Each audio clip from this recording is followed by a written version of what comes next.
I did exactly what my family taught me to do. I grew up in a family that valued results, not feelings. From a young age, I learned one simple rule. If you are useful, you matter. If you are not, you disappear. Not my parents were not abusive. They were worse. They were indifferent. My older sister was the pride of the family. Top grades, perfect image. Everything revolved around her future. I was the quiet one, the reliable one, the backup plan. When something needed to be done, they called me. When something needed to be celebrated, they called her. I learned not to complain. Complaining did not change anything, so I worked. I worked through college, paid my own tuition, and built a career without help. When I moved out, no one stopped me. When I stopped calling, no one noticed. Years passed, then one day, my sister called me, not to ask how I was, not to reconnect out. She told me she was getting divorced. She said her husband left, the house was being sold, and she needed somewhere to stay.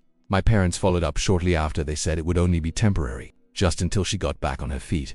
They said family helps. Family. I asked one question. I asked them why. They never needed my help when I was struggling. There was a pause. My mother said this was different. That answer told me everything. I said yes. I let my sister move in. For the first few weeks, she barely spoke to me. She treated my place like a hotel, used my things, but ignored my rules.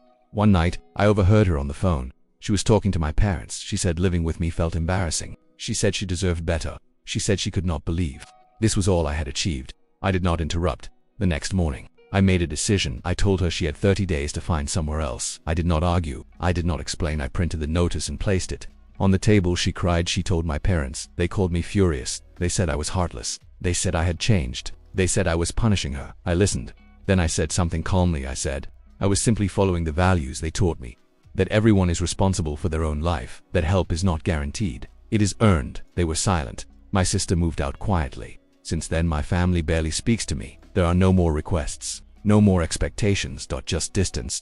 And for the first time in my life, I feel at peace. So tell me, was I wrong for finally treating my family the way they treated me?